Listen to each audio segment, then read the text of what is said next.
We're on, Brent. Oh, hello. Here I am. I'm actually watching it live right here. So right here. You always get carried away with. I get so excited. Yes, come on. So hello everyone, and welcome to Canadians with Disabilities and their Allies. I'm just doing one of those almost breaking with Brent because I've got Jennifer Rocchio joining me today. And I'm the host for the show. And welcome. Here we go. See, there's a live broadcast right here. It's live and in person. So exciting to have you join, Jennifer. Thank you so much for coming on. Thank you for having me. I really appreciate joining you guys. This is going to be a lot of fun. It'll be interesting to hear everybody, views on everything going on in our disability group. So I'm really thankful to be here. Thank you for inviting me. Yeah. And Brent, did you know what next Wednesday is? Next Wednesday. Yeah. Oh, I bet you Jen knows. Yeah. What's next Wednesday? Well, it's in Indigenous month. It's Indigenous in Canada. We celebrate our Indigenous culture. So it's a big deal. It's Indigenous Day in Canada. Yeah. And it's going to be celebrations all over everywhere. It's going to be huge. So I just saw that on my Google Calendar. I was like, oh, I gotta mention that to Jen. Yeah, and this is why I'm wearing red, you guys. I'm wearing red because of the missing and murdered Indigenous women and girls. So thing in public now, I wear like a red dress or I wear something representing our women, girls, and LGBTQ and trans missing people. Yeah, it's very important, very, very important to recognize the missing Indigenous women and children across this beautiful country, and to recognize on that day, definitely, and everybody across the country, if you are able to wear red, please, recognize what's going on here. It can affect so many people in our lives and all around us every day. And on the steps of our BC legislature, they have all those stuffy toys and all those all the flowers and stuff. And it really is eye-opening to see that, right? I mean, you just think, well, that's kind of nice. You see that and you think, well, that's kind of nice. But then you really stop to think, like, that's, we're talking about murdered children here. I mean, it's I've seen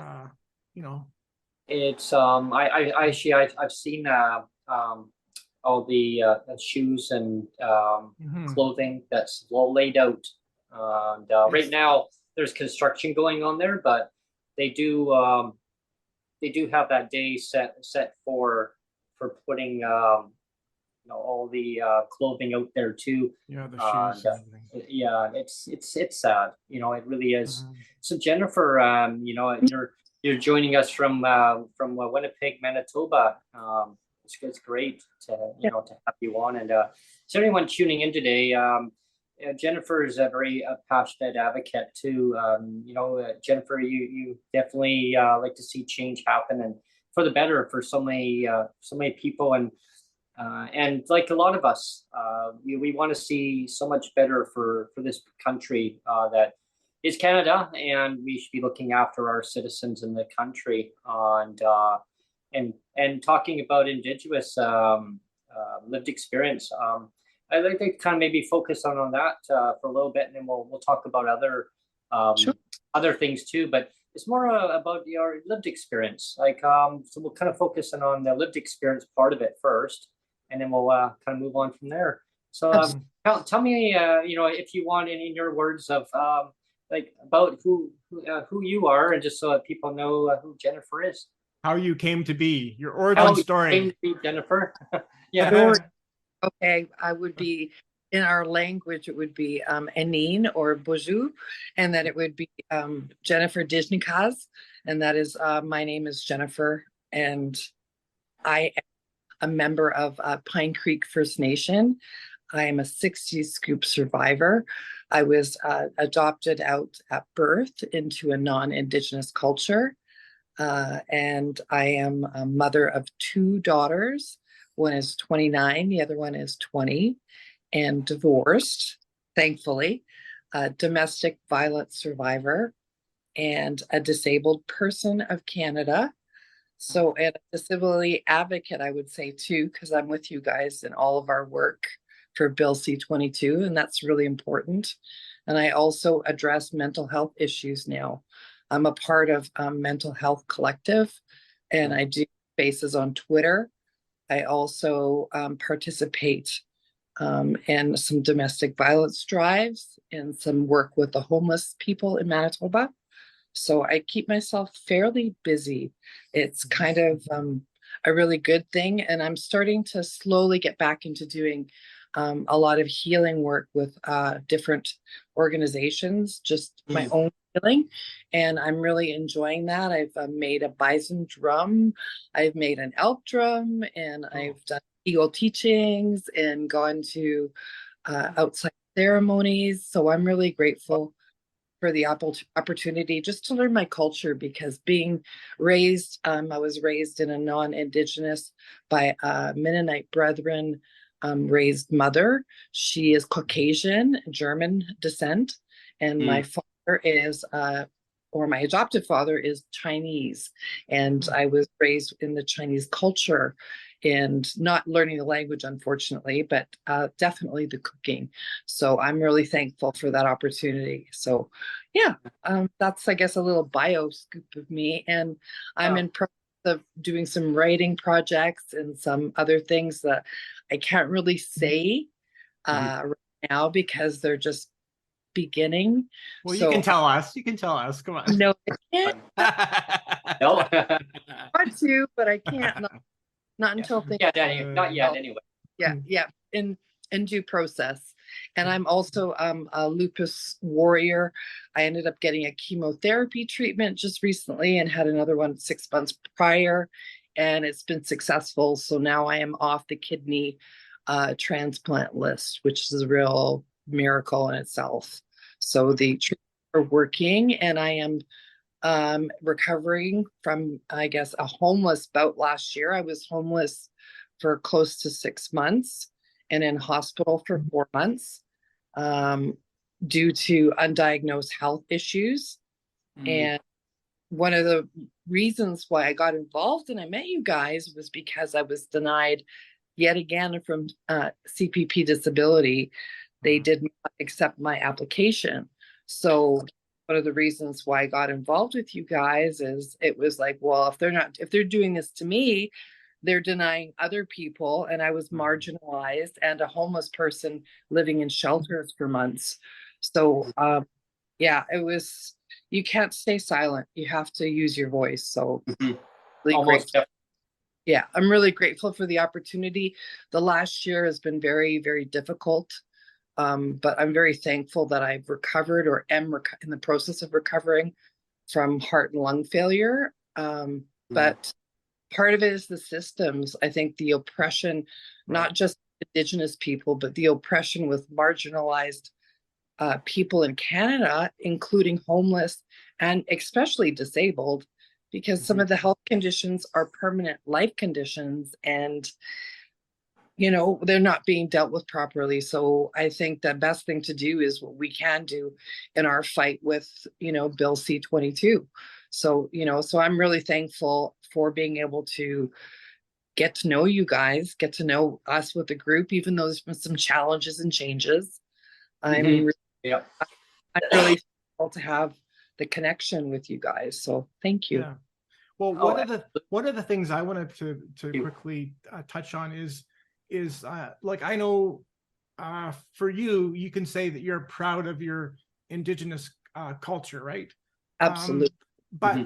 But it's interesting, like I think it was about 5 years ago, I was on a radio talk show with somebody, and I was talking because I used to work for the Sam Sullivan Foundation, and one of the things that they did every year is they did an abilities expo, and it was to kind of showcase talents of people with disabilities, right?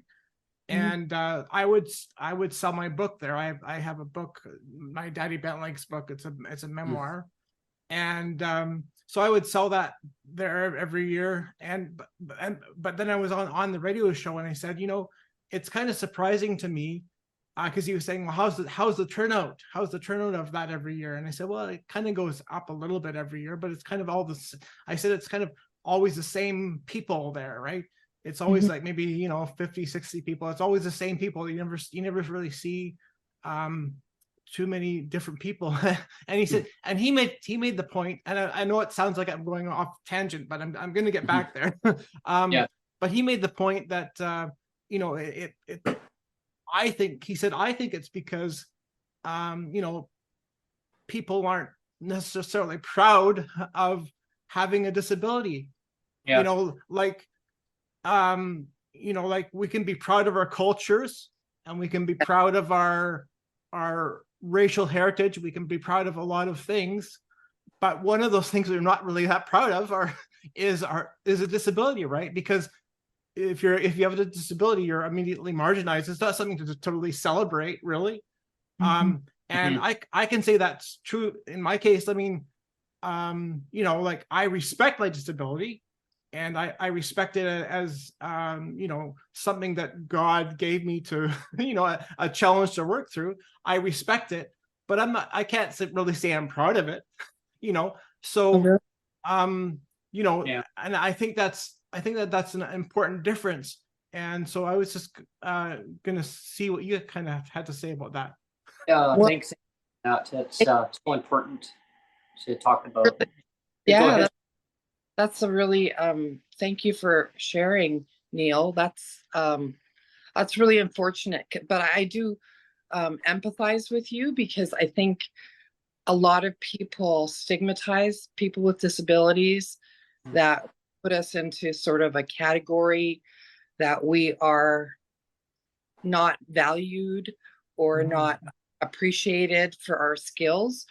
We're just passed off like we're just similar to homeless people, you know what I mean? Because when it's almost like they want to try and get rid of us, or just not hear about us because we don't matter to them, so it's almost like an elimination. Like, if you cannot actually work physically or be with what they want you to be, which is actually, you guys have educated me on that. That's ableism, right? Ableism. So they have this ableistic mindset that we as people with disabilities have no value. And we know that that's not true. I mean, look at the amazing job that you guys are doing with your podcast. I mean, this is amazing, right? Like, Neil's got skills. He's not, he's like not sharing, because with all the audio and all the production, it's awesome. So, I mean, the thing is it's breaking stigma by action. That's what I believe. I think if you take an action on making a change, and 99% of change is like our mindset on it. Like, just because someone thinks that I'm disabled and I'm useless, it doesn't mean that I'm useless. I'm still capable of doing some things within my ability. I think all we're asking for is just to be recognized. We have the same right to be here as people who don't have disabilities, and we should be treated equally. Because I trust me, I learned that when I went to Toronto on that trip, that they don't respect people with disabilities. People, because I use a walker for my breathing and for my getting around because I get out of breath and stuff. So I'm with a walker and I'm on the TTC, and people are literally like pushing my walker, not even, and I'm sorry, just like getting impatient, being actually outright rude. And I was like, hey, like I have just as much right to be here as you do. So I'm not afraid to speak up and say, hey, I'm taking, and even in Winnipeg now, I take the public transit once in a while.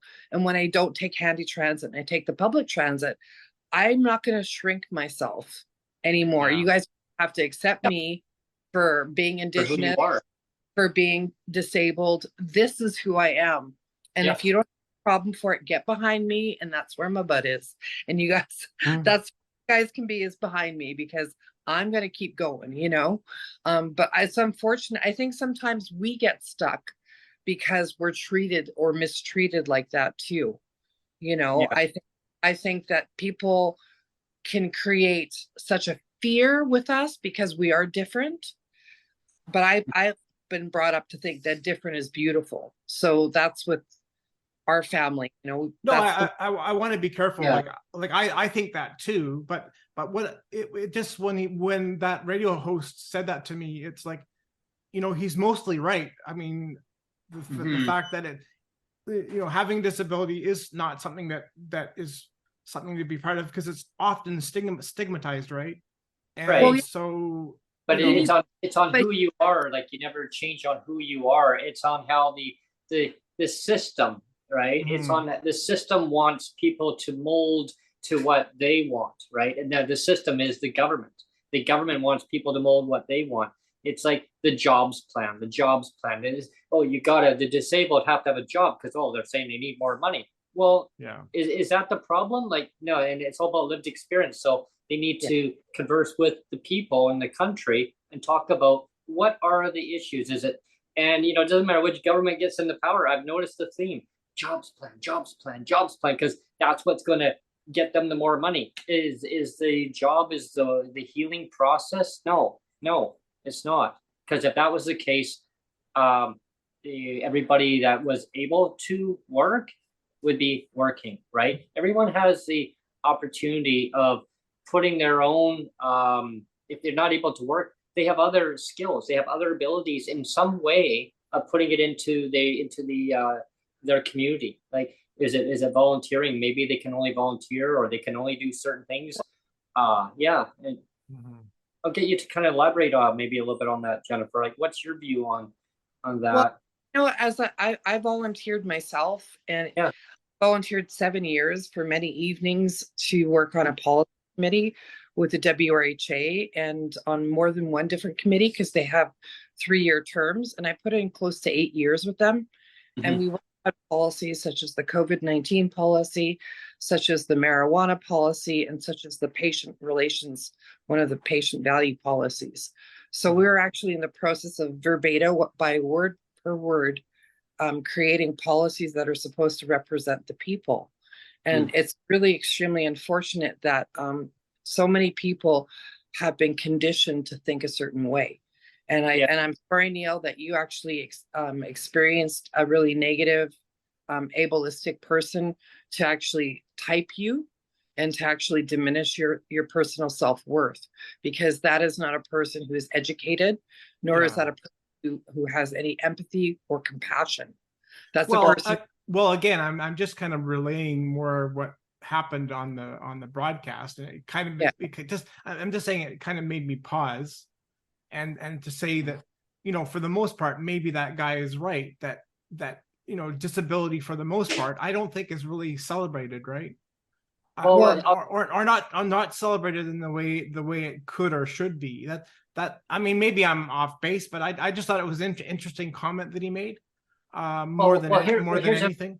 Here's like a little perspective on that too. Is like, I had gone through like a situation where it was such an ableist comment that was done to me from a government, right? From a ministry at the time.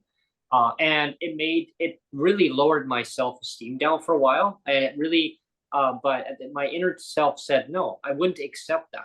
Like, it was deliberately done in a way where I was actually living on another portion of Vancouver Island at the time.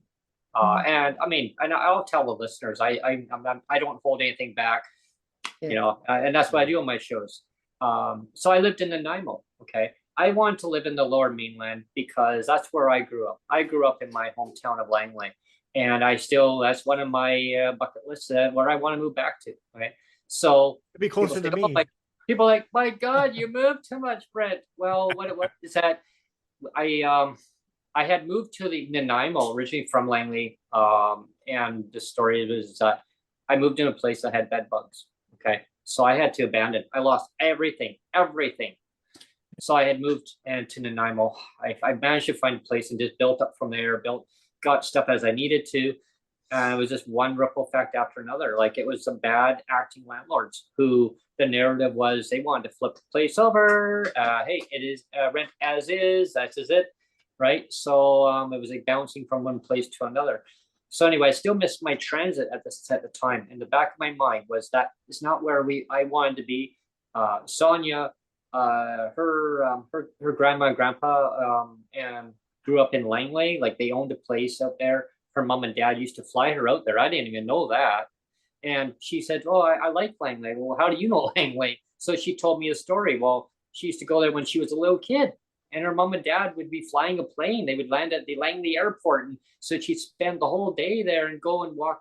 They would take her all the way to her grandma and grandpa's, walk all along the highway. I'm thinking, wow, now fast forward, that's a dangerous highway. I used to ride my bike along there. That's why I know.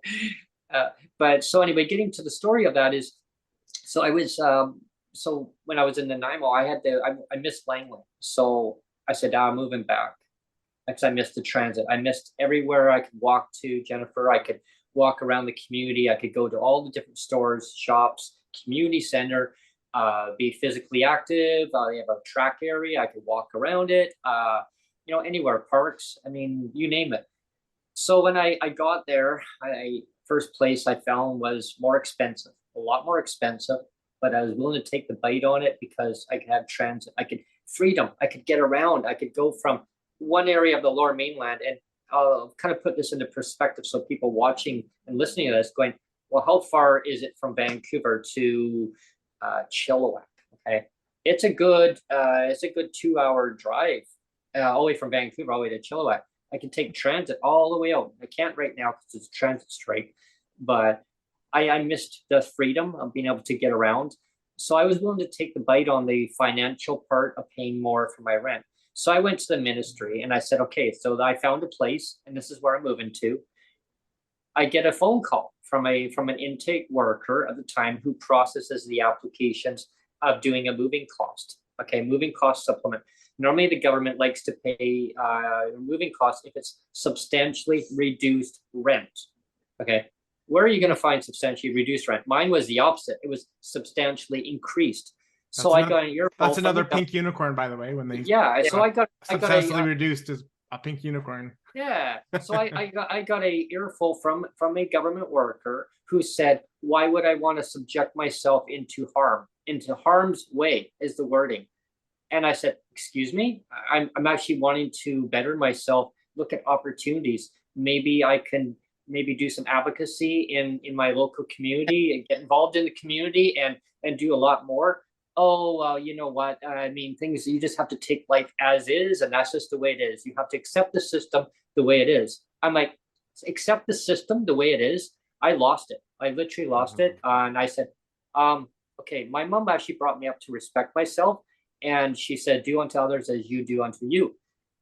And so she's like, excuse me, where are you going with this? And I said, what I'm saying is I'm not respecting you for your decision. Oh, I'm going to have to deny your moving request. I go, okay, so you're going to deny me from going freedom of movement from my area to another area. Well, you're going to have to figure it out. So so she says, if you're going to come to us and ask for help, I'm going to have to make a note of it that to deny you extra help if you need it, because you're going to be paying more rent. Wow. And I said, okay, so I wouldn't leave it alone. I actually went and filed a complaint, written complaint in to the supervisor. I got an apology from the staff, never from the actual person, but from the staff. Well, that's good. They say, So they really apologized. And I said, I will not tolerate abuse. I will not put up with it. I actually grew up from an abusive father who I actually witnessed abusing my mom.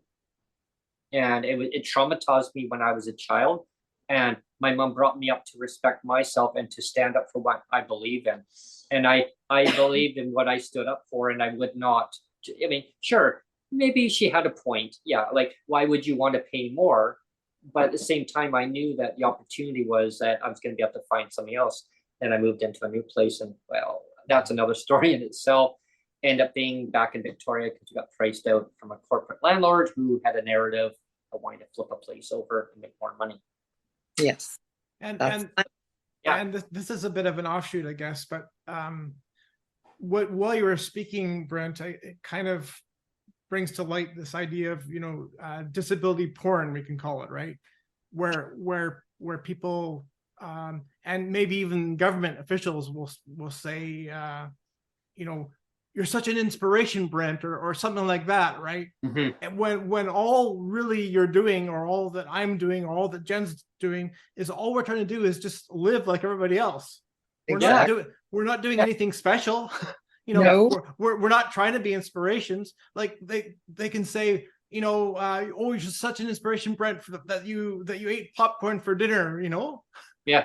Because I know you've done that, you know, once or twice, you know, because you can't afford, you know, so it's like, congratulations on being able to skip meals or eat popcorn for dinner, you know? It's like, you're just such an inspiration. Well, that's bullshit. We're not trying to be inspirational. We're just or how about the frozen Miracle Whip? You know, I mean, like, I got that. I had chicken strips, and I just wanted to use it as a dipping, right? I mean, and it was all frozen. I'm like, damn it all, like, and it wasn't. And for just, you know, so you guys know, everybody watching, it was Sonia had gone into the fridge. She had grabbed this mayonnaise, and it was all frozen. She showed me, and I said, you know, this would be a good Breaking with Brent segment. So I started analyzing it. She wouldn't even touch it. I looked, it was all frozen. Like, how can it freeze? I mean, that's another wasted food cost. Like. So, you know, I mean, wow. And people just take it for granted. Oh, they'll disable it. They're not going to put back into the community. And I totally agree with what you're mentioning about this, Jennifer, because like I was going to kind of comment on that, is that you give people the resources, you give them the opportunity, and so they can thrive in the community that they want to be in and grow in, right? And so, like, for me, I was told, well, from the media, like, they interviewed me where I was living, said, what would happen if we took this money away? What would happen? I go, I would have to move. And then people say, well, you live in the best city there is in Canada. I go, well, it's beautiful. I like it here, but I don't like, I like the scenery. But I'm glad I don't live in the city part. I live on the outskirts. So I have to commute down into the city. I wouldn't want to live in the direct city. Hawaii is just, it's just too busy. And I miss the transit. And now I can't move back to my hometown because it's too expensive. So the government goes, well, there's more to do. There's more to do. Well, okay, well, why don't you listen to lived experience and listen to us of ways that we can work with the situation. Now, you know, it's all blown out of proportion, but yeah, it's all about coming down to talking about what people go through on a daily basis, and having you talking about these things that what you're working on too. It's so important, and I'm proud of you, Jennifer. Like, you're accomplishing so much of what you're doing on your end, and then tying all this together with us, and yeah. Well, and again, I mean, I just think it's important to look at things with two lenses, maybe, right? Because we can be proud of our culture, and we can be proud of our heritage, but there's also that person first language, right? Where, you know, it's like a person with a disability. Well, if I'm a person, that means I'm a human being, and if I'm a human being, that gives me worth, right? I mean, you know, for example, like when somebody locks a dog in a hot car in summer, we can say that's inhumane treatment of an animal, right? And you can be thrown in jail for inhumane treatment of an animal.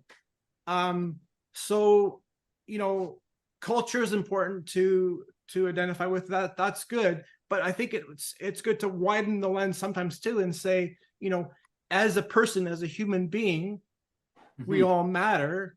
And sometimes we can get too focused sometimes too. And that's, we can have two lenses on and say culture matters, but also me as an individual, me as a human being matters too. Yeah. And that's exactly it. It's like channeling. I've noticed that like governments love to channel disabled against disabled. They like to pin. They do this with seniors too. And this is like the kind of the topic that I was going to branch off to. I'm gonna bring up about the C-22 here. Now, Bill C-22 is the Canada Disability Benefit program that the federal government is taking their sweet old time. They're just dragging their feet, as we all know. And people watching going, what is Bill C-22? Well, it's a bill that is supposed to be giving a financial, say financial freedom. Is it? I don't know, but to help Canadians with disabilities that are on the lower end of the financial outcomes, like boosting it up so that it's the provincial platforms, and this will be like a top up above it. Now, the question of the day is, so many people are asking, who is it going to go to? Is it going to go to provincial recipients on provincial programs, or is it going to go to people that are only getting CPPD, which is still a disability, but it's the federal version of the program? Now, here's the tricky part, is that when a person turns 65, they lose their provincial part. So now they get CPPD, or if they're before 65, provincial governments love to get people to apply for CPPD early so that they can claw it off you, and you're not even 65 yet, and now you get penalized by the federal government for applying for it early because you're not really technically eligible for it. So it's like a double whammy. They claw it back. They love clawing things back. So now the question of the day that some people are asking is it only going to go to CPPD, or is it going to go to everybody? Now, I want it to go to everybody, because why should a person, just because if they're on CPPD federal disability versus provincial, and how much? Now, that's the big question of the day, is how much? Yeah, and how long are they going to hold it up for? Yeah, like we need to serve in the meantime. Like we need a disability emergency response benefit. Well, they study the hell out of this thing, and it could take 2-3 years before they even. Well, I actually went to a meeting, a healing conference. It's called Day, and I actually sat down with a senator who is one of the disability leaders for Canada. Her name is Mary Jane McClellan, and I actually she went to university with my birth mom, Linda, at the University of Manitoba. So when I introduced myself and I let her know who I biologically, my birth family is, she knew everybody. So it was really nice to actually have a little bit of a hug and a catch up with her. She is one of the most eloquent speakers, and her heart is in it for disabled people. She was previously told that, like, what's going on, because from what my conversation with her was, she said that it was supposed to get passed before, like it was supposed to be royal assent and put through ratification. The adjustments had been done in meetings already, that everything had been working pro-co. You know what I mean? Like just had to be like finished, is what she had let me know in person. So hearing and seeing everything that's going on right now, I'm like, what's going on? Because she's an honorable senator. I value her not only as an Indigenous woman, but as a senator who follows up with what she says. And her words to me were that it should be passed before the summer break. Like it should have been done already. She didn't know what the holdup was, and she's the head that sees the disability issues of government. So so this is what I'm saying with you guys. So I was really fortunate to be able to have my short, quick meeting with her. And she, if it wasn't going to go through, I saw her the next day, waved hi, and did a quick, hello to her. But she said if it wasn't going through, she would personally let me know. And that didn't happen. So as far as I know, this is all new information. And I have emailed her. I do have her email. And I did email her, like, please let us know. Everyone who is a person who's got disabilities, including myself, we're freaking out because Oh yeah. not the way it's supposed to go. You know what I mean? And I was very clear in my communication in my email to let her know, like, listen, this is not what we discussed. And like, could you please clarify? Because everyone in this country needs this passed. And you had told me and gave me your word. And like I said, I'm not going to put anyone down or be derogatory in any way because she was an honorable person to do all the work she's done previously. I just don't know, or nor do I understand like the process that it is being held back. I personally, my feelings are extremely strong, and I will stand by how I feel. I feel if Carla Cointreau does not get this passed before summer break, she should step down as a leader because she has failed each person in Canada who has a disability, and not just Indigenous people. I'm talking about you guys. I'm talking about every person in Canada who would qualify for this benefit. If it does not get passed, it is a failure of leadership. And oh yeah, there's well over a million disabled people that would qualify for this.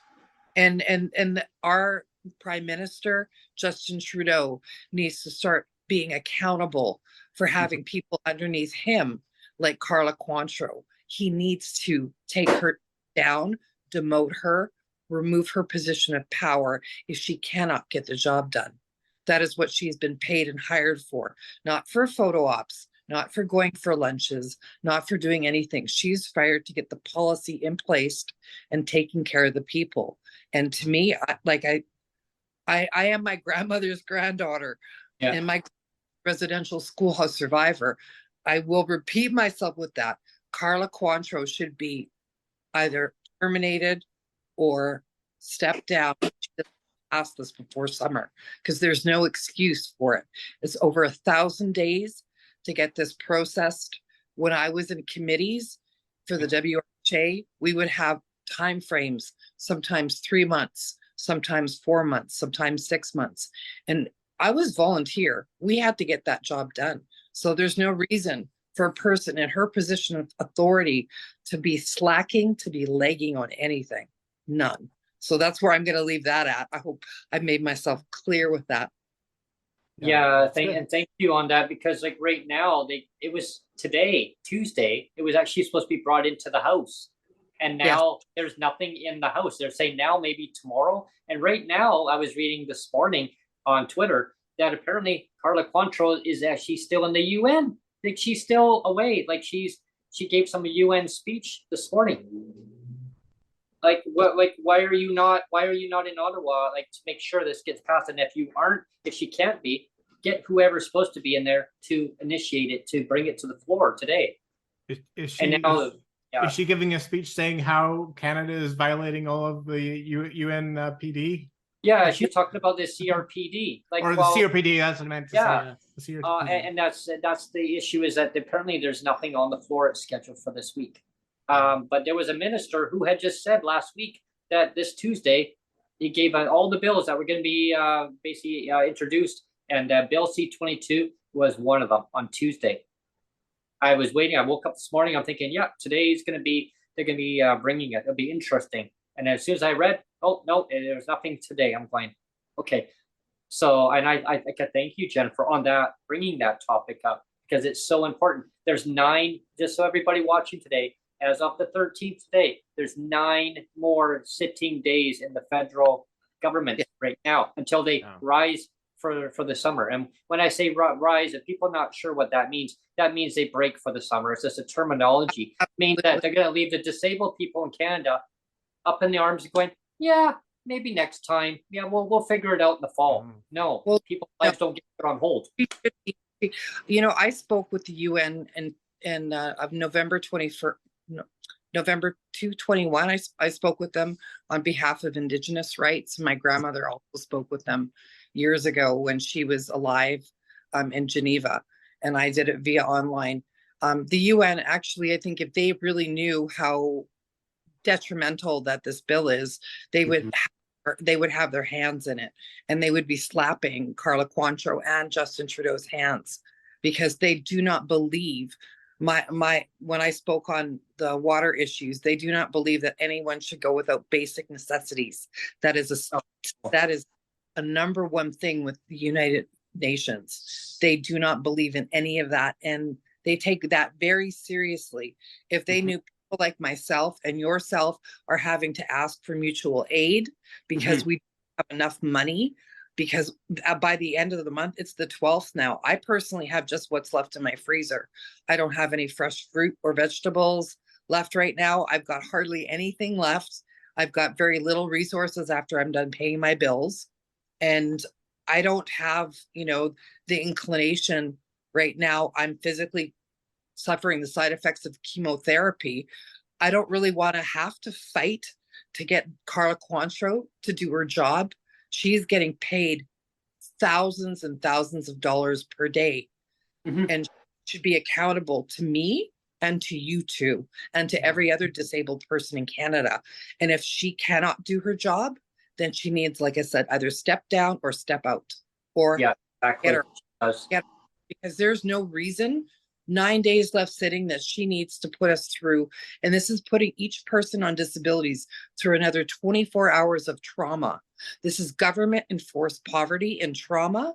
And we do not need, or nor do we deserve, that kind of stress and that kind of trauma to be put on, because this woman in that authority, that position, is not capable of doing her job and managing her staff to get everything done. I know personally, I'm just like appalled that this has even come to this point. It should not have ever. There's much better things to do in Canada than to be living in poverty, knowing that the food banks are busting, knowing that the homeless shelters, and I have volunteered in homeless shelters, that the homeless shelters do not have enough spaces, and government funding is at an all-time low with helping people. And if they're off going on vacations, there needs to be more that we can do as a society to demand better of our governments. So that's what I mean, and there shouldn't be any vacation for them until they get that passed. Yeah, there should be no vacation. Well, Able to get no vacation. The worst part about it is them cutting their days down. If they have the job done, then you guys stay there in chambers until you get the job done. Yeah. I honestly, I'm fired in my life, and I've been fired for way less stuff that they're doing. If you're not done the job, I worked in film. If we were not done the job, we stayed and we shot 14-hour days, 12-hour days, 16-hour days. Or you're fired. If you don't do your job, you're fired, right? Yeah. You're out of here. And you're fired that day. Yeah. So, if the roles were reversed, Quantrill would be gone. No, 1,000 is what, 989 days now. I think that's last clock the time I looked at that. There's no excuse. That's just incompetence. And well, one of the things I wanted to talk about, I mean, we're talking about almost 1,000 days, right? This thing has been up in the air. But let's be real for a second. Let's have a reality pill for a second and realize that it actually has been 3 to 4 decades of this kind of discrimination has gone on. Because I mean, you and I have talked about it, Brent. It wasn't like in the late 80s, early 90s. People with disabilities, at least here in BC, and I'm pretty sure all across Canada, we had disability pensions, right? And then in the early 90s, everything started to erode. It was like, well, now we're just going to go to a charity system and like, it's income of last resort and all this other bullshit, right? It was around 94. I'm glad you brought it up, Neil, because there was a research company, and I had the actual website link for the longest time, and I used to kind of refer back to it just for notes. And they had every single province, Jennifer and Neil, every single province, and they would say what the rates are, and it would say kind of like little boxes, and it would say this is what the mandate is, this is what the caseload is, and what they project things to be increasing based on caseload. As people age, they would get older as the demand would become greater. And they would, under each province, it would be highlighted. And I thought, oh, wow, this is interesting. Well, all of a sudden, boom, it was gone. I couldn't access it anymore. The site was down. All the reference stuff to that was gone after the government actually changed how they do all their legislative stuff on it. They wanted to reduce down the caseload and across the country. And so what they was is that they felt, oh, there was too many people on income assistance in different provinces. They called them welfare cheats or disabled cheats. So people were messing up the system. I actually remember it was Mike Harcourt here in BC. Remember Mike Harcourt? I remember I actually remember as a kid. He didn't like to say people. No, he didn't. And I remember he was standing in front of the cameras. And I still remember that. And I mean, at the time, I thought, well, it was kind of no big deal. But you know, as I've aged, I realized what a big deal it was, because he actually used the word varmints and cheats, and he said yes. Varmints, cheats, and something else like useless something, you know. And it's like, wow, you actually said that. And I mean, and then like he ended up getting a disability himself or something, and then he. Everybody thought he was like this big champion of people with disabilities. Well, he never was. It's a big lie, right? I mean, he was like one of the worst, because he was the reason why we have the clawbacks we have today. I mean, he's the one that introduced it all. Like, you know.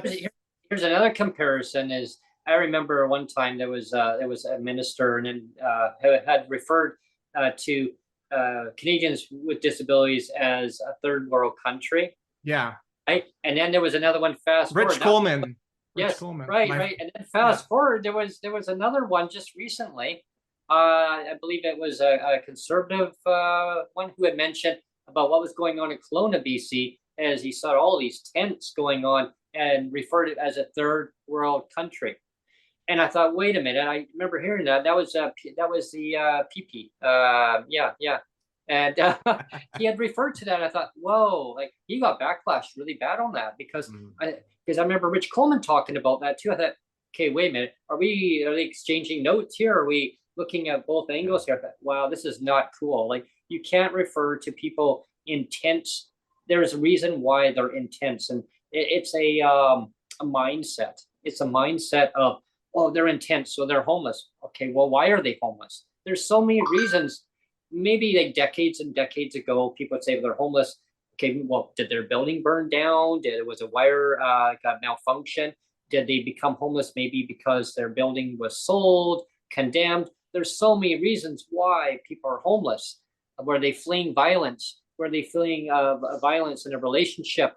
Now they're homeless. Like, there's so many stereotypes, and I think society has looked at it as, oh, they're homeless because, wow, they made that choice in life. No, there's so many reasons why. And I remember Neil and Jennifer, like, I'd walk downtown Langley, like I'd take the bus and I'd get off, and I would see one person sitting on the corner. Hi, sir, how are you? I'd be walking my bike on the sidewalk, because you're not allowed to ride your bike on the sidewalk, God forbid.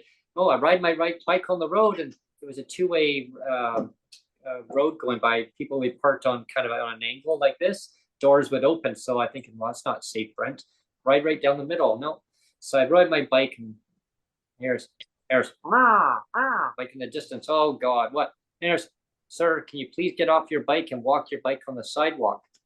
Well, it's not safe to ride on the road. So no, it's for pedestrians. So that's fine. Walk. And so I talked to a couple of people. They were homeless, and the reason why they were homeless is they're actually their house that they were renting, the owner had sold it and said that there was another family member that was going to be moving in who never did move in. They just wanted to put the rent up. And that's kind of where it started. And I didn't even know what was going on then. So this has been happening for decades. And now the country's now in a housing crisis. Yes. And there's so many, like, there's a lot of economists saying, well, it's all because of Airbnb going on. It's about corporate landlords. It's about taxes, like all these ideas, but there's no there's no housing plan from the federal government.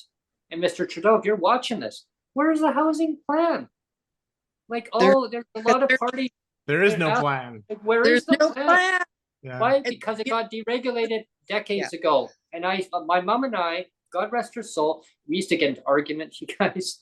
We used to get arguments. And I'd say, so when I move out, where am I going to find to rent for $325? And that's what my shelter allowance was. And at the time, and I didn't know a lot, how did this shelter, all this stuff, how did it all work? She's like, well, I'd be doing newspapers. I'd deliver newspapers, and I look in the classifieds. My mom would say, why are you looking in the classifieds, Brent? What's so interesting? Well, I'm looking at bike parks. And then oh, neat. What is it about housing? And I look at this housing, and $425, $450 for rent, $500. Oh, move-in bonus. Oh, cable TV, the whole package deal. Like, oh, neat. My mom's like, I don't look at that stuff. And I said, well, how may I ever afford that? She's like, well, don't worry, don't raise your rates, because that's what they're going to do. They take care of the disabled people. And that was the mindset. My mom always thought they were going to take care of the disabled people. And I said, oh, really? Oh, okay. She said, don't worry. I have faith in the system, because they will do that. Well, God rest your soul, Mom. Unfortunately, they're not doing that. That's why millions of us across this country are advocating to tell the government, no, they're not doing that. And that's why we need to now change it, because we need to modernize how things are going forward, not just for us, okay? Not just for us. No, it's important, but it's also for generations going forward. Like, yeah. I feel really sad about the children that are now growing up, that if they don't change, the government don't change the way it's going right now, youth's aging out of care. Right now in British Columbia, I'll speak on British Columbia, because maybe you can tell me in Manitoba how it's working too, but in British Columbia, they're giving $600 on top of their rate amount for shelter. But meanwhile, the disabled, they get $375. Oh, they're going to get $125 top up July 19th. So it's going to go to $500. Now, a previous minister I had on my show a few times, and we talked about this issue. And one of the things is about shelter. He wanted to get rid of it. The government would let him do it. I know, and I understand. I understand there's privileged information why he can't talk about it, but the system wouldn't let him do it. So if the system would let him do it, then what is it about lived experience? I mean, he was a minister. He knew what was going on, and the system would let him do it. So if they wouldn't let him do it, are they going to let us do it? Can I interject for a minute? Yes, oh, for sure. What I personally think is that the people that are making the policies and that have created the whole legislation process don't know what it's like to go hungry, and don't know what it's like to be homeless. So they're living kind of a privileged life, and they have no idea how detrimental. Because I mean, when I was on the policy committee, I was at one meeting where I had we had our lunch break, and I was sitting beside one of the guys who is one of our head CEOs of the WRHA.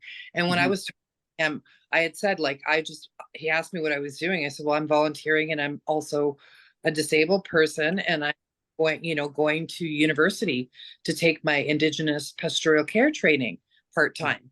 And he said to me, well, like, I want to get out of here after this thing, and I want to just go to the lake. And I'm looking, thinking, wow, are you ever privileged? Like, your mentality, this is a meeting where we're talking about policy that is important to make every patient's life better.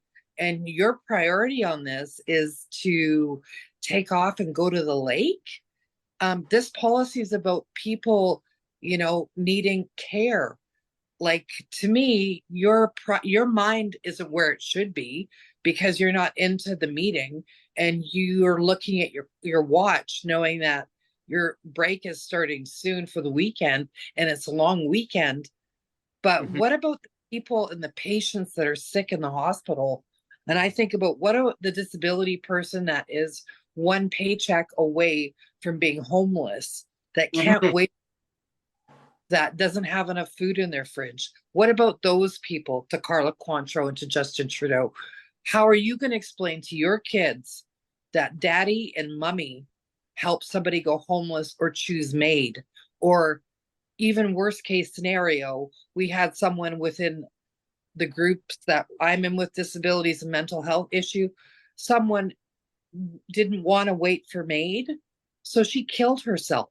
I was just reading about that just the other day, and yeah, it really struck me here. There's no way. Yeah, that person actually used to come into my once upon a time my Twitter space. Yeah. And actually was one of my co-hosts, Jennifer. Wow. Yeah, and and I'll actually say the name out there, Joanne Mott. Oh. And it really struck home. And I saw the post, and I put my condolences to his mother. And it puts tears in my eyes, because it doesn't have to be this way. And the federal government, like, modernize, listen to us. Let's do this now. Get DERB out there in the meantime. Stop pussyfooting around. Stop giving excuses. Oh, we need to do amendments. We need to do more amendments. We need to bring it. You know what? Just get it out there. Get the DERB out there, equivalent to whatever the amount is supposed to be, and you're not telling us how much it will be. What is it going to be, $1? I can't even go buy a freaking chocolate bar for $1. Why would I buy a chocolate bar? I'd buy something healthy. Isn't that we're supposed to be eating things healthy? Buy a banana. You have to hope that it's actually not too mushy, because I don't like mushy bananas. Or buy an apple. My God, you can't even buy one apple for barely $1 now. Yeah. I hope that it's not rotten inside. Absolutely. And the one thing, I believe it was cancer. I think this was another girl that I'm referring to. Mm-hmm. I just think that's Joanne, I believe, rest in peace. Like, she should have been taken better care of in her life. Like, Joanne was a hard, dedicated fighter, and she didn't deserve to be living in poverty. And neither do you, neither does Neil, neither do I. When the government it's an actual oppression. It's a form of genocide and not, just Indigenous people, but on disabled people. That's what they're doing. And honestly, it's really, really wrong.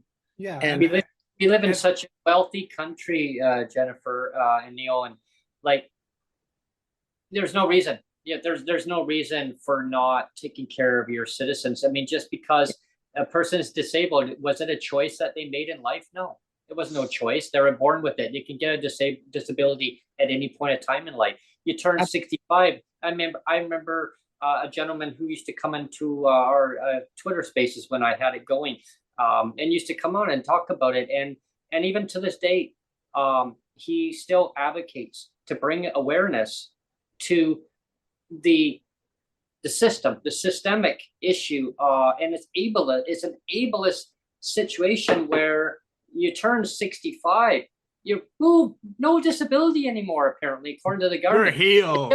But you still have disability. You got no income. And then, so Carla, tell me, when you turn 65, is this Canada disability benefit not going to go to the two seniors with a disability? When she turns 60, when she turns 65, is her blindness going to go poof? It's going to disappear? It's like me. Brent, you're healed. You have no visual impairment anymore. You got 20/20 vision. You can go and drive a car. Yeah. Really? Well, I guess that's why I don't drive a car, because I have a visual impairment. Oh, another hidden disabilities. And that's the thing. The government looks at it first. Oh, you look fine. You had a job, though. You had a job. Yeah, I injured myself on the job. Severely injured myself on the job, where if I hadn't had the treatment done when I did, I wouldn't be able to walk. Like, I severed a disc, like, so bad. I didn't even realize how bad. Lucky for me, okay, just for me on a personal level, I had to go through physio and chiropractic treatment, agonizing pain. Like, the pain I never in my life, excruciating such pain. I said to the doctor, can you give me put me under while you do the treatment? No, Brent, I have to do the treatment, and you're going to have to work with me and through physio. And then I'm going to have to release you back to your employer. I couldn't work. I was done mentally, physically. I was done with them. And after that, I was then told you could never no longer do that kind of employment again, that kind of work. And I said, no, my mind says, no, I can do it. Your mind may say, but physically, Brent, you can't do it. You can't. And you know, and when I moved, when we moved to Victoria, so I'm busy moving stuff, and I kind of took it for granted. Yeah, you know, hey, I'm healed from years ago. I'm fine. I'm lifting these boxes, Jennifer. I'm lifting and putting over in a cart. Oh, later on, I'm like, oh, it's like, hi, Brent. I'm still here. Remind me of going, like, yeah, you're healed, but you know what? If you were to keep doing this repetitious, guess what? Yeah. You know, so my point is that disabilities can happen to anybody. You can get injured, you can become disabled. And why should we be treated differently? Because like, and I'm glad we've talked about this, and you know, we're going to talk more about this another day, because I'll have you on again as a continuation. But I'm glad that we're talking about that. Anybody in the country should not be treated differently because they have a disability. It's all about equality, right? It's a freedom of movement. Freedom of movement too. You shouldn't be restricted to one province because you have disability. So you go to another province. Oh yeah, you got to prove that you're disabled in another province now. So let's go through the lengthy application, all the red tape, and all these policies. There was a minister recently, Neil and Jennifer, and the listeners who are watching this or listening to it as a podcast. There was a committee meeting that the government had. And the current minister for in BC, the Ministry of Social Development, Poverty Reduction, they had talked about this, and one of the opposition critics who I had on my show recently too, we actually did talk about it because he was actually in the committee room and he knew that I was watching it at the time because I was actually watching it live, and the minister admitted that the policies they're so old. It's a mindset. And she admitted that it's a mindset and they were written way back when, and that she admits that things need to change going forward. So that's why Jeff and Sonia and myself are going to be meeting with the minister on the 19th and having a sit down meeting and going over goals of things that need to change. And one of them is clawbacks and income equality and about marriage equality or common law or living with a partner. I mean, if somebody is abusive relationship, should they be trapped in a situation? No, they should both have income so that if something happens, apparently if you have a disability and you're in that situation, it's okay. Oh, apparently, and that's where pink unicorns. I was like, oh, magically things just poof. Well, they're oligosters, right? Yeah, they're oligosters. Yes, and that's one of the lines I used to use all the time. Remember, snolligosters. Ellen, really bad with that one. Snolligosters. Snolligosters.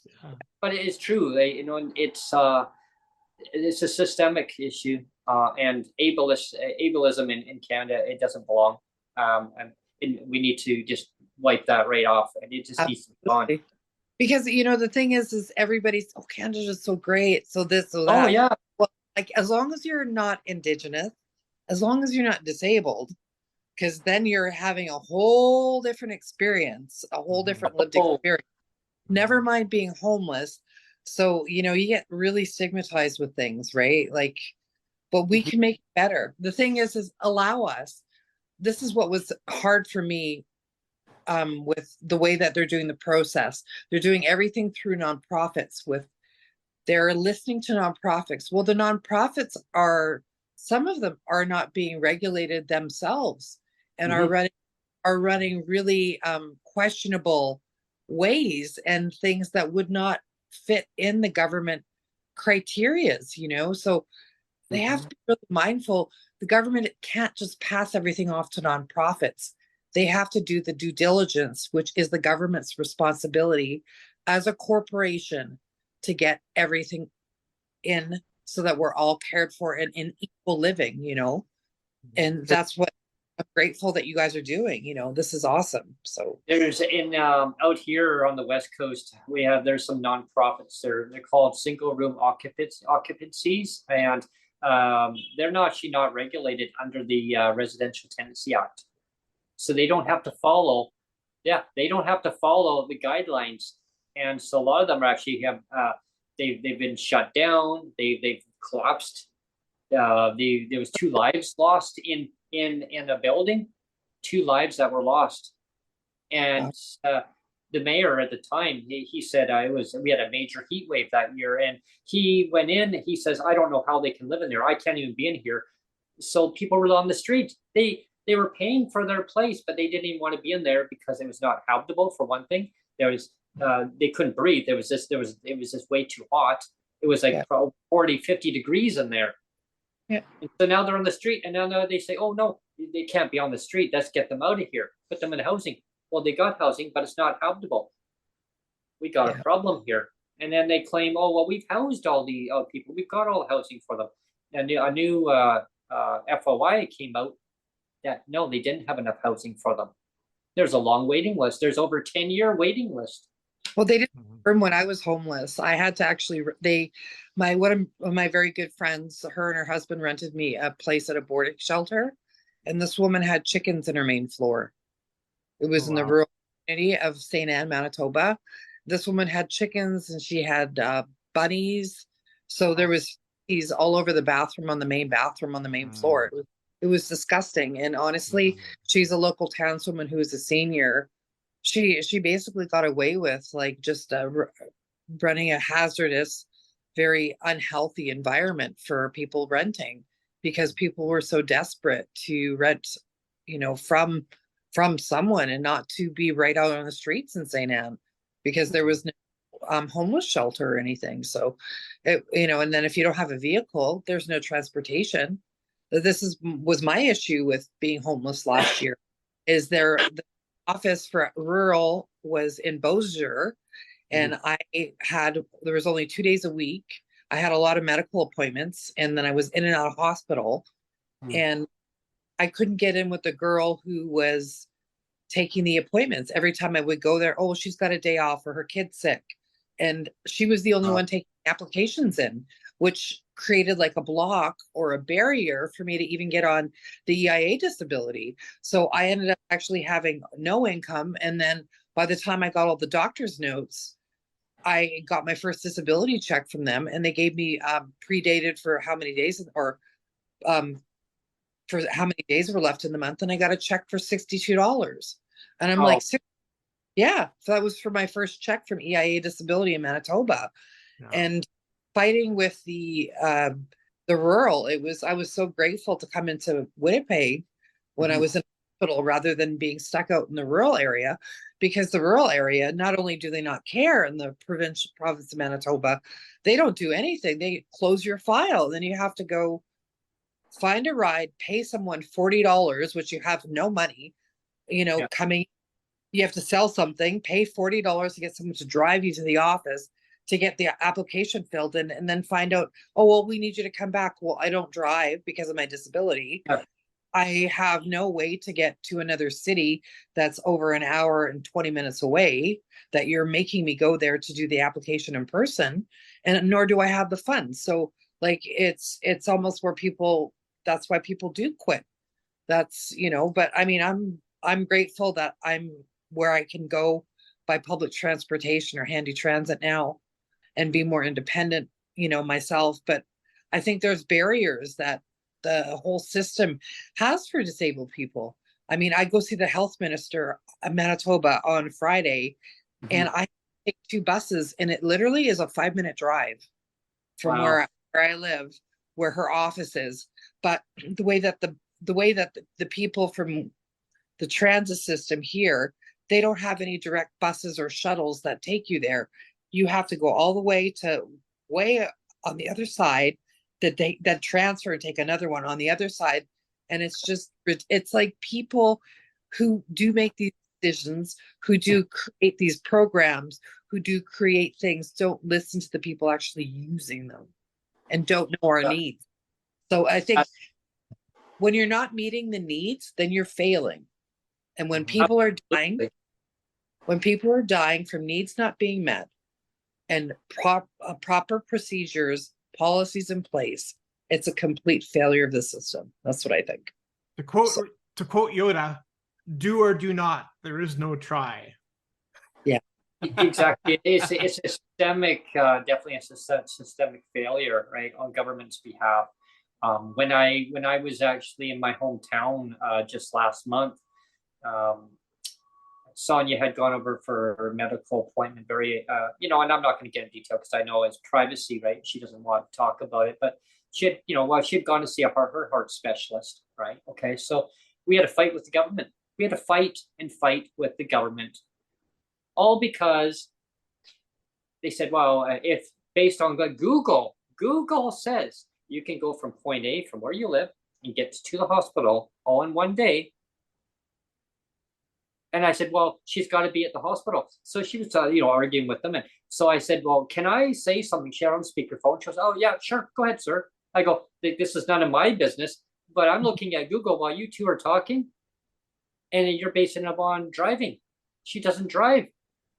That's right. Oh, I said, she takes public transit. So now it says transit is now going to take 5.5 hours. Yeah. Okay. Now BC Ferries, I'm looking at the schedule here. I can't get from the first bus in the morning to get the first bus, to get the first ferry. I have to take a taxi from here to get downtown Victoria. Then the bus goes out to the first ferry in the morning. But from here, I'm on a main bus route. Go figure. They can't get me down there. Oh, okay. And I said, so even if we were to take the first ferry, she would be rushing to try to get to her appointment on time because she has to be there. Just because the appointment's at that time, they have to get her to register in the hospital for the appointment.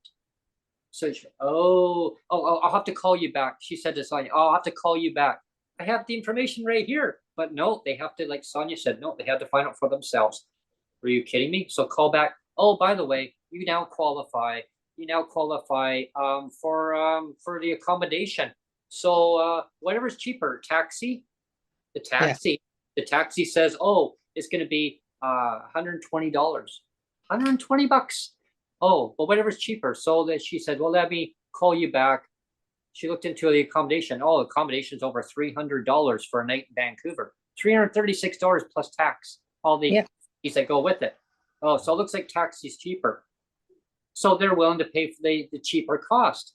Of course. I said, well, you can't get anywhere for 120. Sonia goes, oh, I know where to stay. Okay, well that's up to you. You guys figure it out. So I went and booked the accommodation further out, and it's only like it's about a 45-minute ride out to transit, and then they call it a SkyTrain, which is so neat out in the West Coast, all the way out to Vancouver. But then you take one little bus ride, it's like a 3-minute bus ride up to the hospital. I booked it, and so while I booked it, I was able to make an extended accommodation, and I got some points, so I was able to make it work good. Stayed at a friend's place. Nice. So so I made it kind of an extended little mini, like not a vacation, but it was kind of like a little mini one where I was able to then, hey, I can explore around. But here's the point of the matter is that if I lived there, I wouldn't have to go and start exploring around and costing all that money. All that money could have been used for other things, for food. It could have been used for other things. But we so much wanted to do. We're exploring around and saying, hey, this is nice. We got to see this area again. I did Breaking with Brent.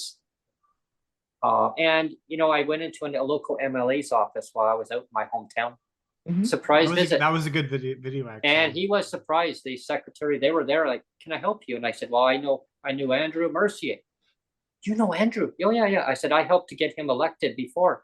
Oh, really? Yeah, I helped him on his campaign. And oh, wow. So now he actually got elected years later. He ran again. He won. So now I said, but this is my hometown. I had to move. Why? Because I got priced out because he didn't listen to me. Government didn't listen to me. Oh, does he know you're here? No, it's a surprise visit. So we said, she goes, okay, so stand around the corner. He's meeting with somebody. He's going to come out. He doesn't know you're here. And he's, oh my gosh, you're here. Mm-hmm. So I said, well, and I blah, blah, blah. I gave the reason why I want to be back in the community. Oh, well, yeah, but you're in Victoria. You know, got a good MLA out here. Yeah, I know. She's awesome. That's great. But that's not where I want to be.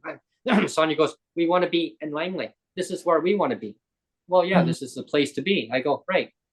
So the fact is there's no affordable housing. You know, and the thing is, he goes, well, yeah, but at least in Victoria you get to advocate, right? Okay, so my point is, to the people watching, great, to advocate, but why should we have to keep advocating that the system is broken? Fix it, right? All we're asking is for fairness and equity in the system to help people thrive, put the money back into the communities that they live in. Everybody will prosper. Where you pay your taxes when you buy something, you pay your taxes when the gas prices go up, prices of food go up. So that tax is there, it gets handed on to the consumer. The consumer pays for that. We're taxpayers. We file our income tax. We're taxpayers. That's why you have the social insurance number, right? So the old saying is, oh, they're not taxpayers, really? Yes, we are. Yes. Yeah, and that's just ignorance, you know. And I think part of it's ableism, it's ableism. Yeah, part of ignorance is lack of knowledge, right? So all we can do, even with ableistic people, even with racism, is just educate. Educate them. Educate.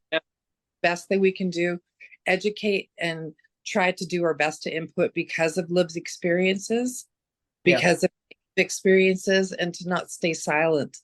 I think the most important thing is to, as a community, if every disabled person in Canada stood up together, united, it would be unstoppable. You know, and I'm glad that you mentioned about, educate them, because it's working with them to make them understand that why things are the way they are. And it's maybe no fault of the person. They don't understand. It's how the government has set stuff up, right? Yeah, and it's like what Jennifer said earlier about oppression. I mean, we're talking about systemic oppression for 30 or 40 years. This isn't an issue like we've talked about the C-22 has been 1,000 days almost, but we're not talking about 1,000 days. I mean, yes, everybody wants the C-22 and that's important. But we're not talking about 1,000 days, really. We're talking about 30 or 40 years of deliberate, government oppression, and legislated poverty. It's not been 1,000 days. It's been 30 or 40 years, or 4 decades, right? Yeah, and so it didn't happen tonight. This has been going on for a long time, and it should have been dealt with. Policymakers way back when, they was just like they're in their own bubble world, right? It didn't affect their lives, so we're living in a bubble world with a bunch of pink unicorns. But the thing is, it's so like we're getting forest fires, we're getting all these negative. Well, that is not happening naturally. Like the arson, there are people doing arson because of the way that they're getting treated, and I have no knowledge of who set any fires.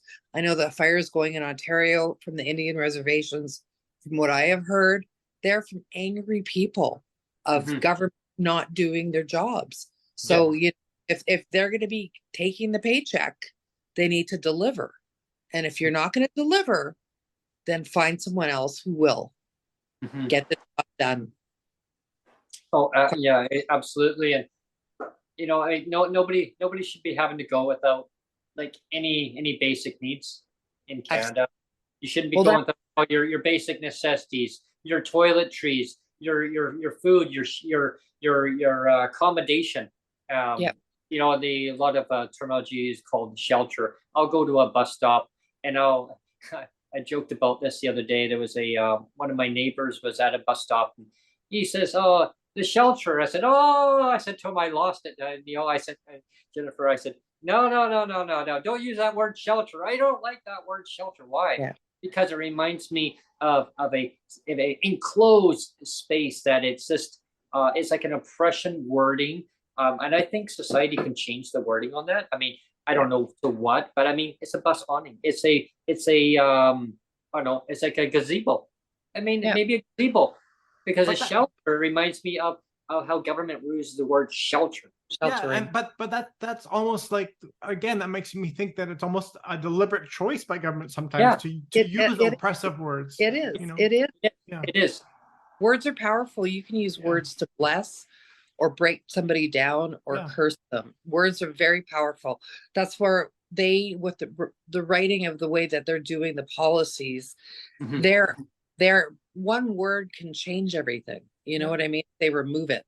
It's Well, just No, I mean, Yeah, I said a few weeks ago. I mean, I had a sermon one Sunday, and my pastor said, he said, you know, people with power have the ability to either help or oppress, and that is so true, right? I mean, all these people in government, I mean, that's they make the choice.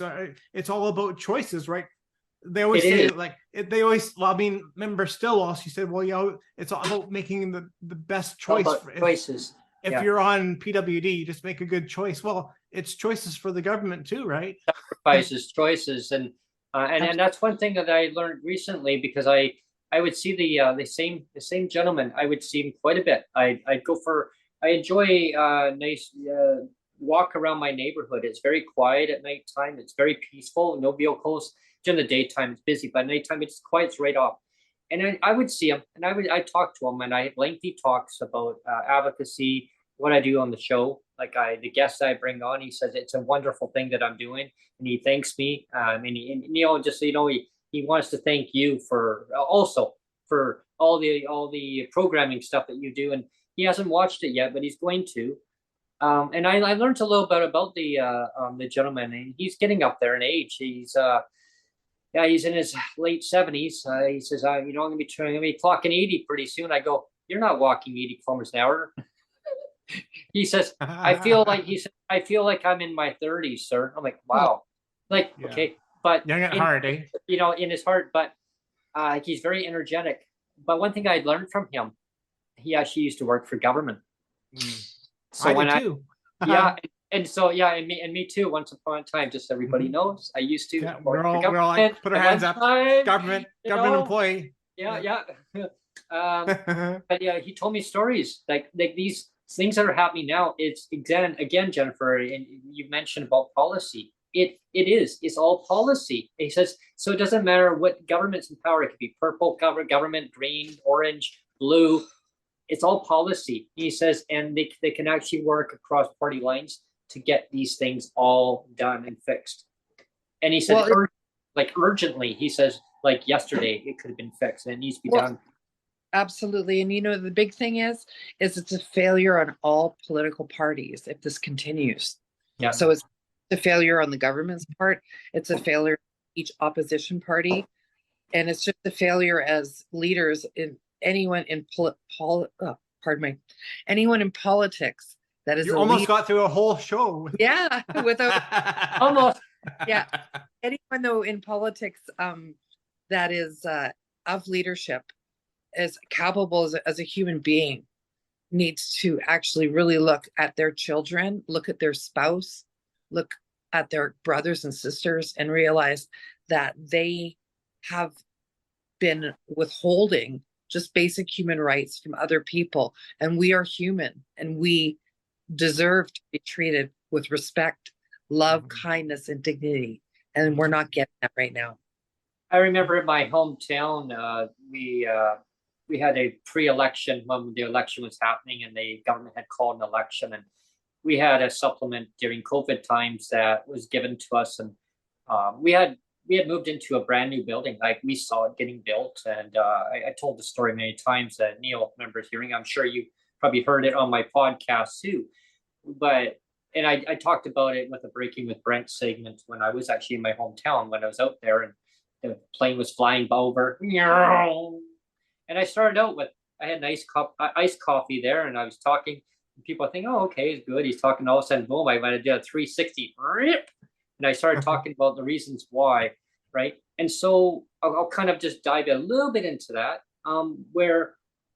so here's what happened is that there was an announcement going on. I was enjoying my nice place, and I thought, wow, the view. And I was looking on Twitter at the time. I was just kind of going through, and oh, the premier is going to be here.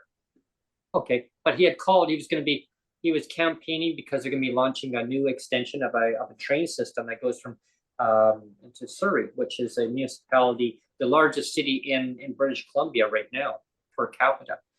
And of course, Neil lives in Surrey. It's a huge city. It's the place to be, Brent.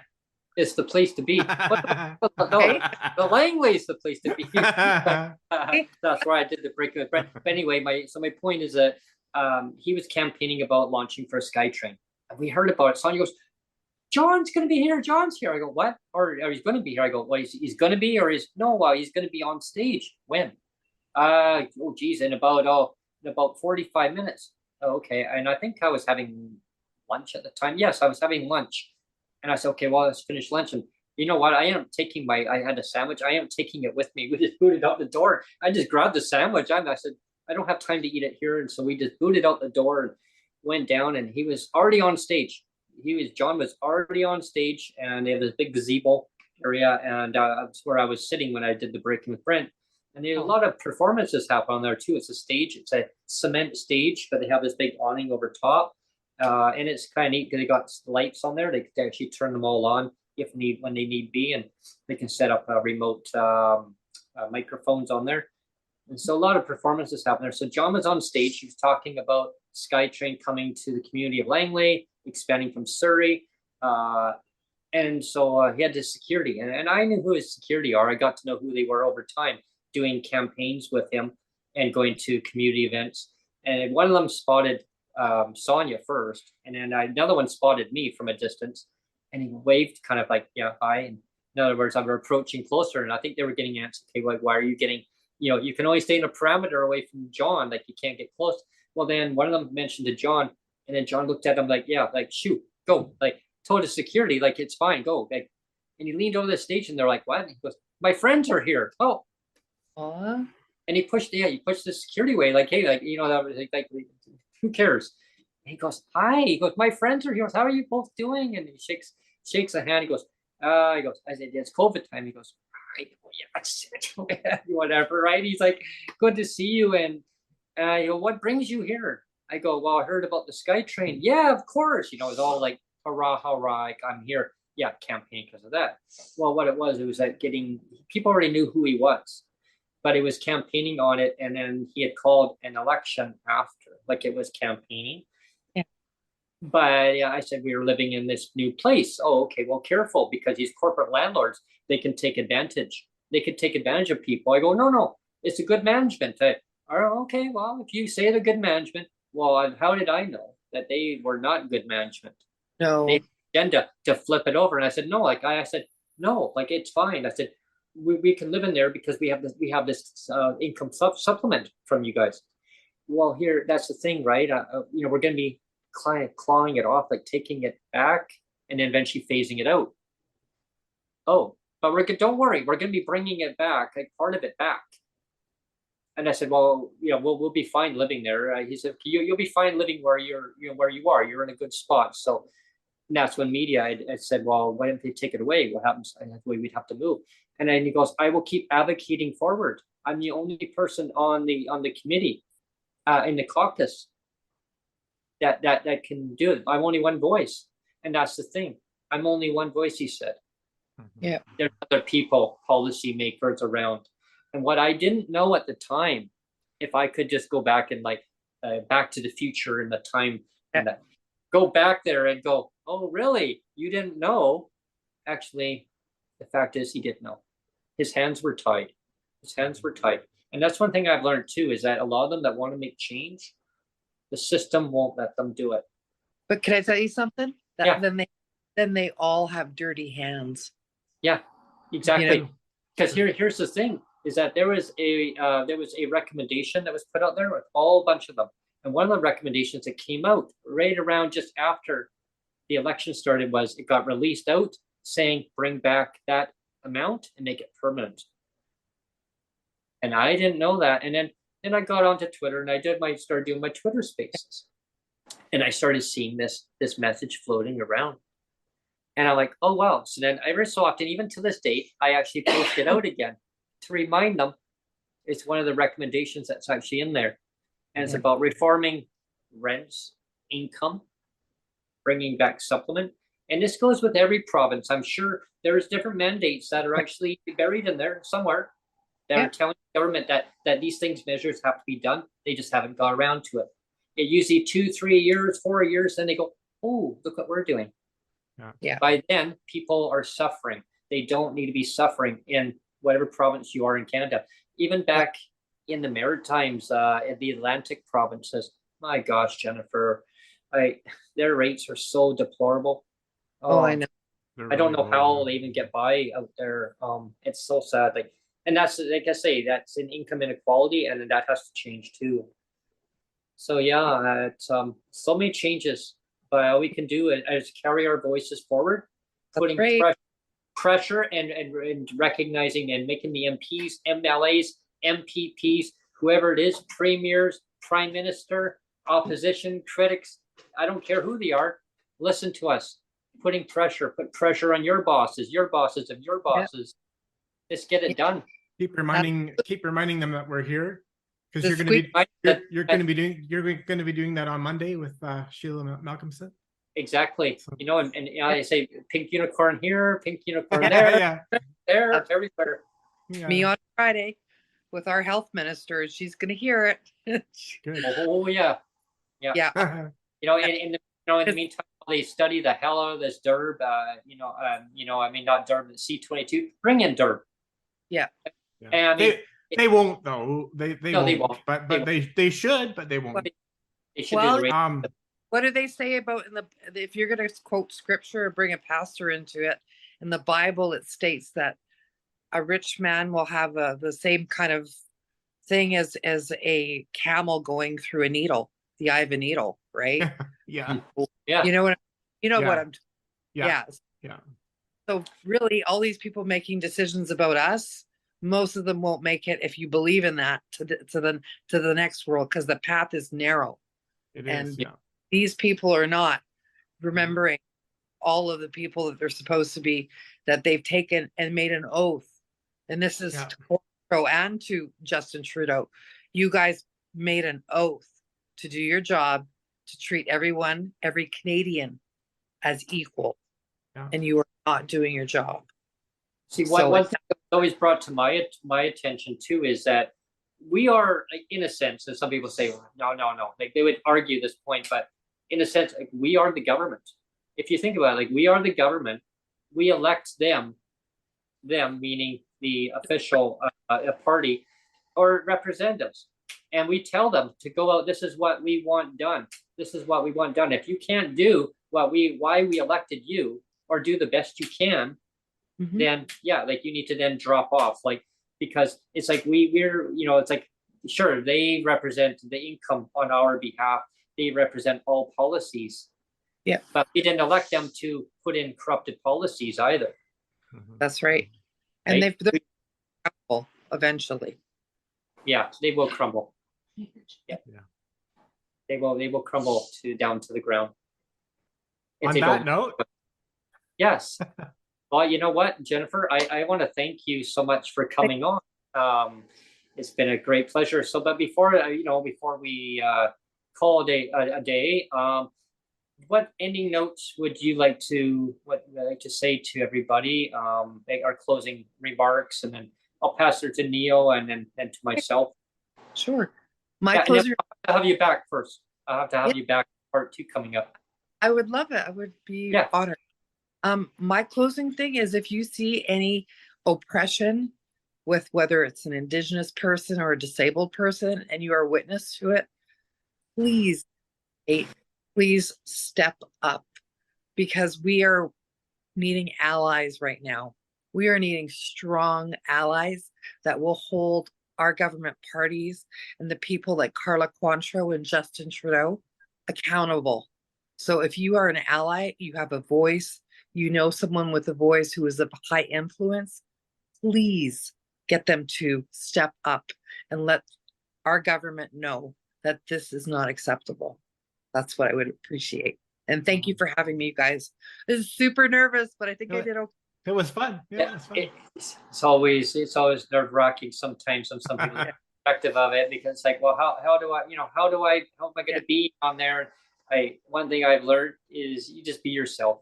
You be yourself. Well, I don't judge anybody on. I always say that Brent's so intimidating, right? So I'm just intimidating. Oh no, Brent's great.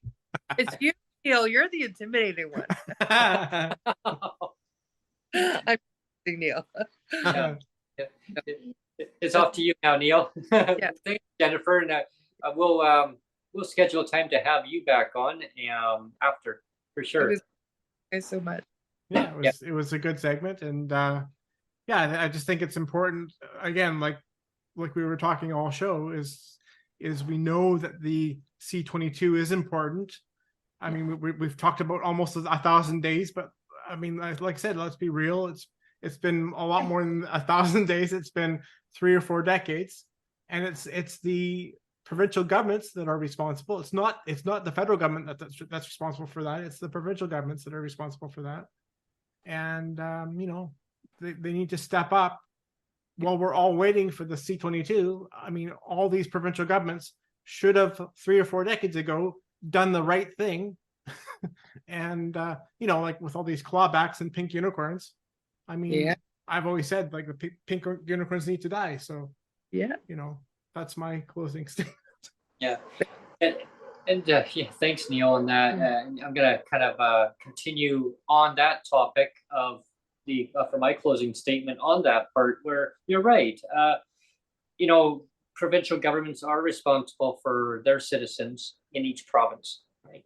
I mean, great if a federal government's going to come out with a program, a national program, as a top up to the existing provincial government programs. That's fantastic. However, people need that now, right? They needed it decades ago. Exactly, like they needed this 3-4 decades ago. I mean, we could probably go back even further. But going forward, they need it now. If you're going to promise, federal government, Justin Trudeau, Carla Quantrill, all of you, if you're going to promise something, and they're not delivering, well, then do more pressure on them. Why are they delaying this? Like, why can you not put an emergency supplement in place? I mean, in reality, you're probably not going to want it. I mean, Krista Freeland, I mean, people have asked you, put a DERB out there. If you don't know what DERB stands for, it's a Disability Emergency Response Benefit. Remember CERB, right? How fast did you get that out there? You got out really quickly. Why? Because people needed help. Disabled people need help. Why, are they not citizens of Canada? I mean, are we not, do we not live in Canada? I mean, we're not supposed to take care of one another. I mean, especially during hard times. Well, we're in a crisis. We're in a financial crisis because provincial governments are not keeping up with their legislative requirements. Yep. Okay, they're not keeping up with food. They're not keeping up with the cost of housing. Everything that a person has a right to have, they're not keeping up with it. Provincial governments have the legal responsibility to take care of their citizens.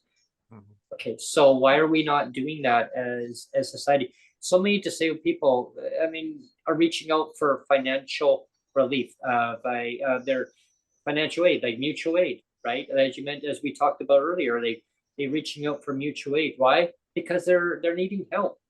I mean, every time I turn around, there's mutual aid requests, and they have to hope. They have to hope that somebody will actually help them.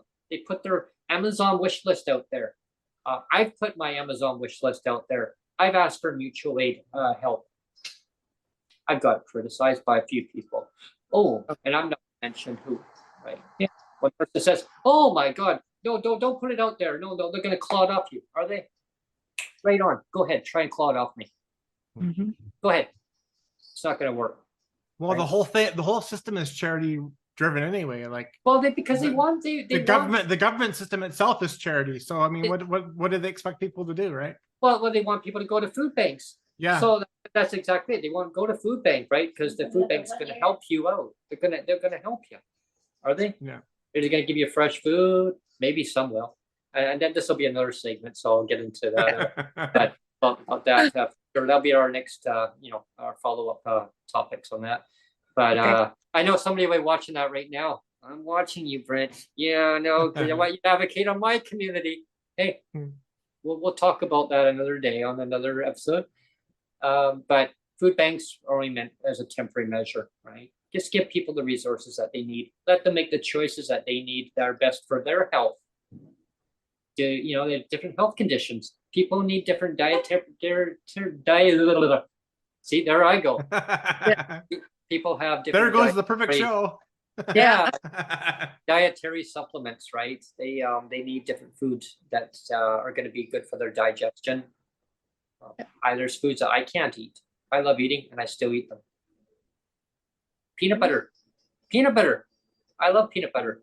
I still eat it. Me too. Eat it. My system don't like that. Might be too much, but you know what? I don't care. Why? Because it fills me up. It fills me up. Yeah. But with that being said, I want to thank everybody for tuning in today. I'm going to be having Jennifer join us for part 2, and it could be part 3. Sometimes we usually go to part 3s, just so you know, FYI on that one. So yeah, and I'll say this on the next part 2, Jennifer, we'll be going to part 3. So okay. We'll turn it into a Harry Potter's novel series. Yeah. Part 3, and then we got a special episodes. There you go. Yeah. Right. With all that being said, as all I'm joking, but I'm serious on that part about part 2 and part 3 though. Subscribe to Neil's YouTube channel. Like us, please. Yes, subscribe, like, share, and stay tuned. And look at my Twitter bio. It actually has a link that goes right to the live shows. I forced Brent to put that on there now. He did. He twisted my arm. He said, "Do it, Brent. Brent, you got to do it. Come on." But it makes it a lot easier. People will click on the go. Where do I go to watch it live? Now they click on it. Boom! It goes right there. And now you just have to tab it over. If for some reason it doesn't go right to the live show, tab it over to live. Boom! You're watching me live. Oh, it should though. If you it should. But if for some reason it didn't, you'll see tabs. It goes over, but just in case. But stay tuned for the next upcoming guest, and that will be on Thursday. But watch for the Twitter feed on that, and any announcements on Neil's YouTube channel, because that's where you're going to find the most recent updates and all the live episodes. Breaking with Brent, Coffee Time with Brent. I love doing that. And I think there's like 232 videos up on there now. So if people think there's no content, it's like there's only 232 videos up there now. So and Jen is she's episode 25 now. This will be episode 25. 25. Well, there you go. Since the relaunch. On YouTube. Yeah, it's taken off. So anybody who knows anybody that wants to come on to the show, reach out to us. Reach out to me. Reach out to Neil, and we'll get you scheduled in. There's the days that are available are every week as Mondays, Tuesdays, Thursdays, Fridays. There may be the occasional Sunday, but we really try to focus like Sunday evening. They have to bribe us. You have to really bribe us for a weekend. Yeah, but definitely not on Saturdays. Saturdays are a no-go. Wednesdays and Saturdays are a no-go. Okay. So, but we try to focus on Mondays, Tuesdays, Thursdays, Fridays. Sometimes we could be in the morning if somebody wants to come on in the afternoon. And if it ends up being like 2 people on one day, it'd be like an hour episode in the morning, hour in the afternoon. That way we're not cramming up a lot of the day, right? But I want to hear from you. Reach out to me. Lived experience. And working together as communities across the country from coast to coast to coast, we got to make a change, right? We can make a wave across this country saying it's not okay. It's not okay that the way the system is set right now. We can do this. We can make a change. Let's make it happen.